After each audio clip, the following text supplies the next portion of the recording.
A couple of weeks ago, I made a video describing the creative process between the album cover and the 10 lyric videos I did for my friend's band, Freaks Over There, and their debut album, Checkpoint. It was such a great experience to be part of that, to not only have a song on the album, but to do the art for it and just have an art that I did on a streaming platform like Spotify. That's not Spotify, but you get the point. And it's probably one of the coolest things I've ever done.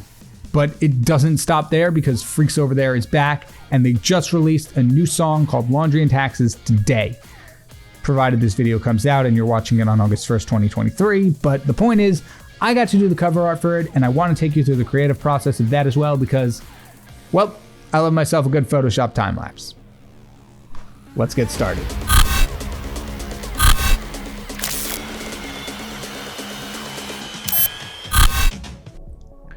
To start off, if you don't get the reference, the name of the song is Laundry and Taxes, which is a reference to Everything Everywhere All At Once. I did actually just see the movie on my trip to Italy a couple months ago, so I understood the reference and that gave me a better jumping off point to come up with initial ideas.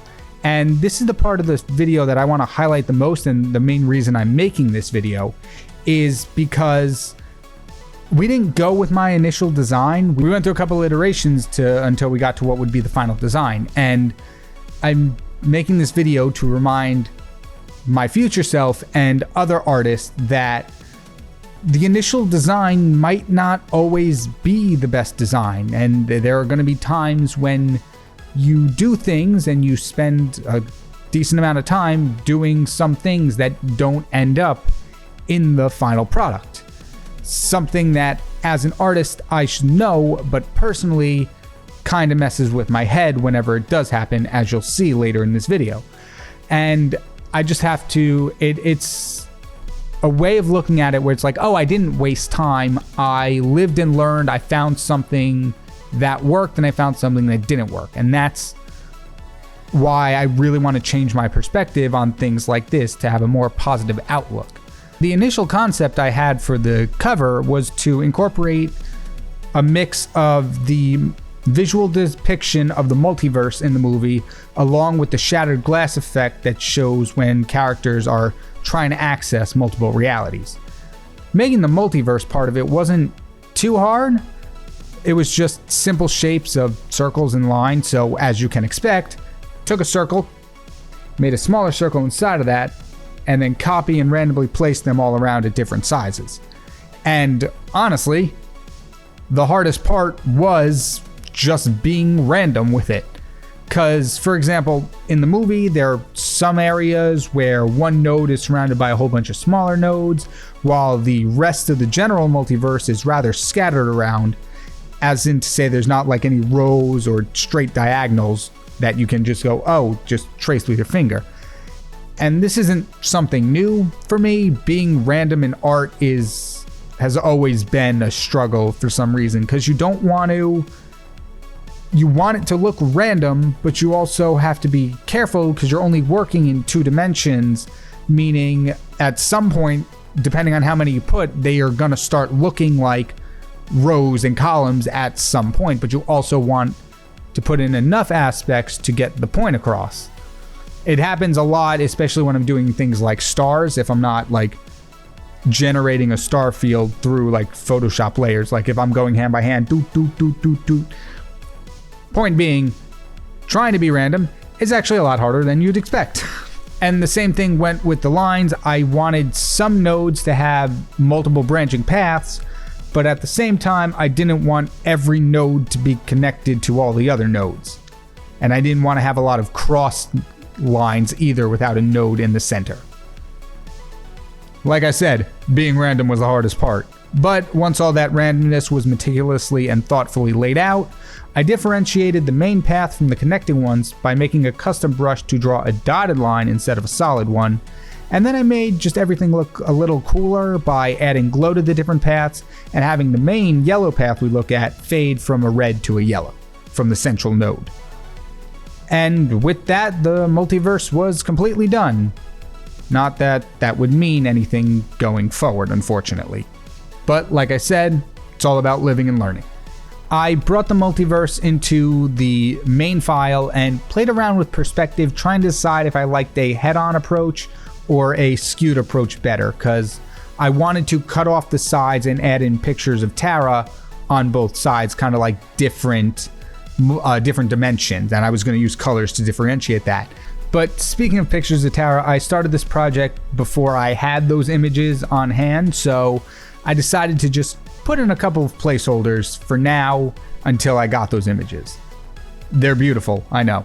And once I felt those were in a good place to be completely reworked later, I moved on to the title. Like I said in the beginning, I wanted to mix the multiverse with the shattered glass effect that's seen throughout the movie, and so using glass images from Envato Elements, I overlaid the band name and the song name onto the glass and began cutting around where the cracks were. My plan was to have a similar style to how it is in the movie, where the cracks are not only separating but also distorting the realities, but there's also a little bit of fade over the cracks, so there is a bit of overlay between the two realities. And I wanted to do that, so I manually drew around all the cracks and started moving the letters around. And now that I think about it, there might have been an easier way to go about doing that, but I think it worked. I like how it worked out, so we're going to stick with what I did. And then I just went through and started fading the letters around the edges of the cracks, so it really looked like you were looking at the title from in front of a pane of glass.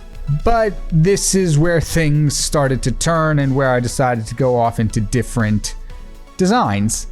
Because in this part, I started noticing that there were kind of letters being spelt out in the cracks on the glass, and I got what at the time I thought was the brilliant idea to take the glass cracks and spell out "Freaks Over There" for the album cover, and then put Laundry and Taxes in some other kind of font.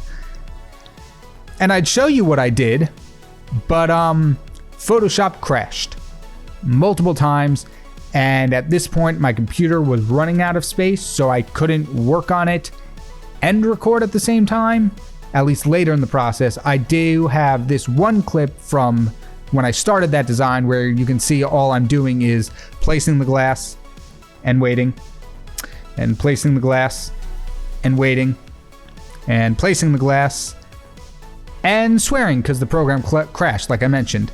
I do have this to show for it, to show what I did, and oh boy, it did not turn out how I expected. I felt the cracks would have been a lot easier to read than they actually ended up being, so I had to leave the project for a few days to just kind of reevaluate the design I wanted.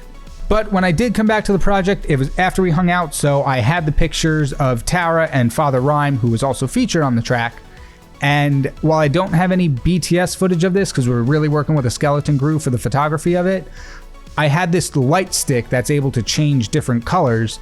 And using that with the multiple photos we took of Tara and Father Rhyme, both together and separately, I used different colors to kind of show different realities. Because the whole point of this cover with the two of them was to show that although they may seem like they're sitting together, they're actually from different realities and they just can't quite reach each other. And so I used orange light on Tara's shots and blue light on Father Rhyme's shots to get that across, something that I doubled down in when I added the camera raw filter and a little bit of special effects toward the end of the project. But before all that happened, I took the two photos and put them where my placeholders was and tried to move forward with my initial concept. Keyword being tried to. I really felt like with the title and the multiverse and the two pictures and all the cracked glass, there was just too much going on visually, and the main meat of the cover, the two of them together but separate, was really being drowned out by the multiverse. So I decided to just get rid of it entirely and focus entirely just on the images. And who knows, maybe I'll get to use that design later in the future. But with the initial concept pretty much being scrapped for the most part, save for the text at the top, I went full force into the multiversal cracked glass effect. A little too much full force, actually. I added a whole bunch of cracks because I didn't want any spaces to be too big. I thought a bunch of tiny cracks constantly switching between the two photos would have sold the effect more. when in realities, you couldn't tell anything that was going on. So I went back to square one, keeping the initial concept in mind, but this time turning down my full force into like a half force and utilizing a lot fewer cracks. So the final thing, instead of having tiny fragments, had just a couple of larger fragments switching between the two photos, and you can easily tell much better what's going on, and I also think it looks so much better. Definitely release worthy.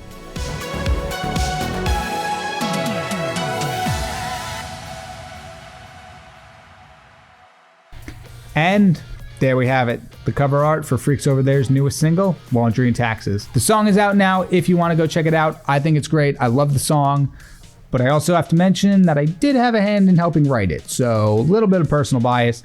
Nevertheless though, the song links will be down in the description. If you enjoyed the video or liked the art, feel free to like the video down below. I heard you can actually like it across multiple different realities. What's that? I'm being told you can't like it across multiple realities, but you can like it across multiple different YouTube accounts. Not as cool, but the option's still there.